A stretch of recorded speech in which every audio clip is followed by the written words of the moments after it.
What's up, you guys? Preston James here from the Laughing Buddha recording studio, bringing you another video, but not a tutorial this time. This time, I want to do something a little bit different. What I want to start doing is I want to start releasing, hopefully weekly, I want to start doing record and album reviews.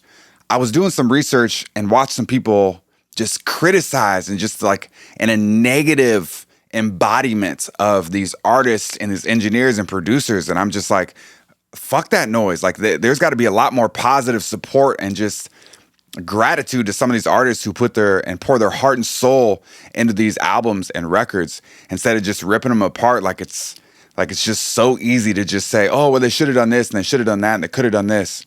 Let's give these artists and engineers and producers and songwriters more credit for what they do and what goes into making albums and records, right?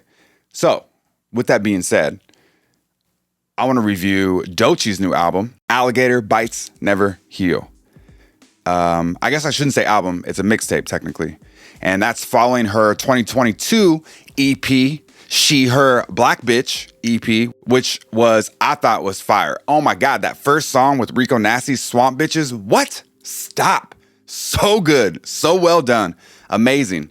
And I think it's a great follow-up. I think that she put a lot of time into this and she wanted to show people what she can do. And I think it sounds great. I think it sounds, and she did exactly what she wanted to do. And shout out TDE, love Top Dog. They're a great record label. I saw some of the engineers. They were at NAMM last year. They were building out. They had like a little conference on building out studios and just kind of the work and time and kind of precision methodology and strategic thinking that went into building out new studios and how they're going about that. So that was really cool. So shout out TDE for sending some of your people over to educate us on that. That was really cool. But yeah, so overall, there's 19 tracks. Right when it starts, bro, there's it's in your face. There's some smooth low end on there, and I got like East Coast hip hop vibes. Just for me personally, maybe no one else is like, what? I don't know what the hell you're talking about, but that's all right. It just felt smooth. It felt flowy. It was punchy, and it grabbed me.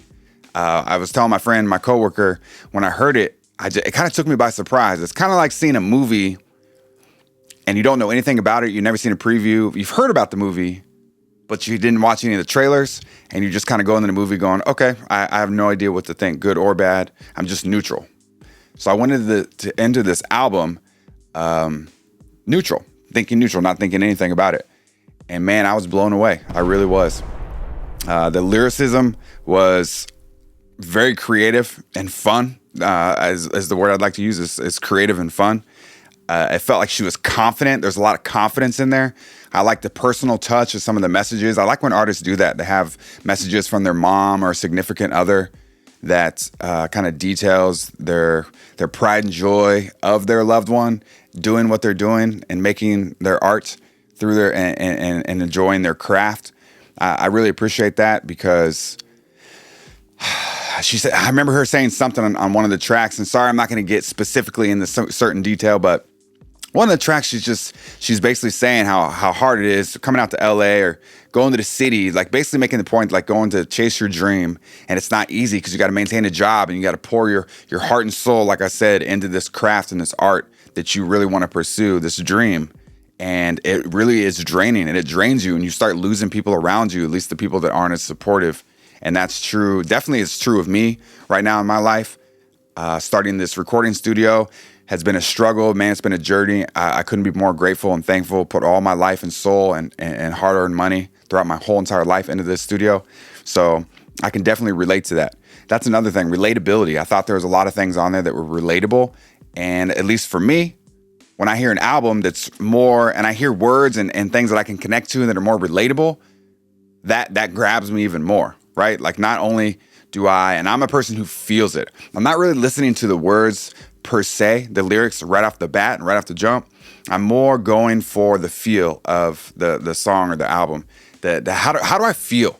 I'm more of a sensitive, emotional type of person. So how does it feel when I'm engineering, I'm recording and mixing? I go off the feel first. And then I get very strategic and methodical with my approach to how I'm doing things. But at first, it's how does it feel? Does it feel good? right? One of, I think it's Bobby Owinski who wrote the Mix Engineer's Handbook, who said, well, he quoted somebody, and I don't know who said this, but shout out to whoever said this. But if it sounds good, it is good. Like, how does it feel? Like, fuck all the bullshit around it, right? Does it sound good? I think a good example of that is like Post Malone's recent album. He kind of put out this, he put out this country album, but everyone's so used to this rap, pop, kind of gritty music that he's always done. And then this kind of was a curveball. But if you set that shit aside, I was listening to it, and it's actually a good album. Like, not thinking, oh, Post Malone is this. We put these people and these artists and things in our life in these boxes. If we let go of that, we can have a whole different perspective on music, arts, family, friends, relationships, like just like taking everything out of that box or not even putting it in the box to begin with. So yes, the wordplay, it's a fun album. It's creative.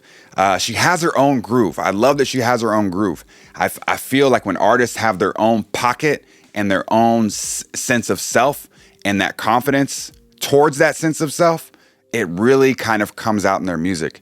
And I can feel that and relate to that, and I appreciate that as well. And the album kicks off. So the first 6 songs for me are just straight fire. And then it kind of dips. For me, just dips a little bit, just kind of takes a back seat, not as energetic, kind of slowed down, and it wasn't grabbing me as much. And then it kind of picked back up at the end in the last few songs. But those first 6, man, God. And really, some of the greatest albums in history, not every single song's like a banger or like just fire. Like it's rare. The last one off the top of my head that I can think of from front to back, top to bottom, was Victory Lap by Nipsey Hussle. Every single song on that album is fire. So if you get an artist and you get like, I don't know, 6 songs on an album with like 20 tracks, 19 tracks, that's a good album. That's a good album. And it's not that the other songs are bad, but those other songs, those 6 for me are just, that's what grabs me. And I keep playing it over and over. Specifically the song number 6, which is called Skip. I kept hitting that shit hard. Got some subs in my car, man. I was letting that shit loose.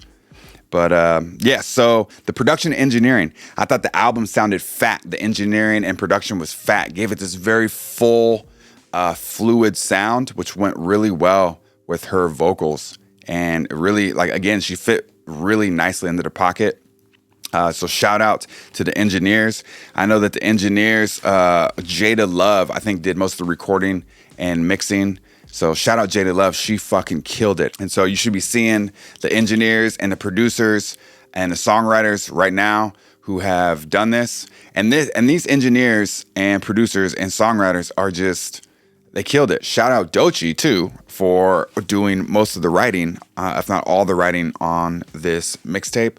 And because it's rare. Not every artist does all the writing or composing on their albums. So when an artist is more involved and does a lot of the writing themselves, they should be applauded because they are doing twice as much as some of these other artists. And even when they get into some of the engineering and producing. So shout out DoeChii for doing her writing. So yeah, shout out Jayla Hickman, which is DoeChii's actual name. All right. But Jada Love, man, you did your thing on this. Much love to you. You killed it. But it felt smooth. There's a boom bap sense, which is funny because there's a song called Boom Bap, but I really did feel that kind of East Coast boom bap kind of feel. And I don't know if that's a subconscious thing because I saw the track title, but that's really what I felt. Like with that West Coast feel to it. It feels... The album felt, I guess the way to say it is, it felt the same but different than other artists and albums in that genre. Like, I really like it was different. Some of the beats were just different. They hit different. They weren't your just same 4/4 signature. They just felt a little different. And sometimes it's really hard for me to express and kind of get out what I'm trying to say and the right vocabulary for what I'm trying to say in that instance. But some of those songs just sounded different, but different in a very good way and an artistic way. She showed her skill on this album. It's a great album. Again, Alligator Bites Never Heal. DoeChii, good shit. Great follow-up to her 2022 EP. What did I say? her 2022 EP, She Her Black Bitch. That shit was hard too, but this is a good, nice follow-up. I'm excited for things to come for DoeChii.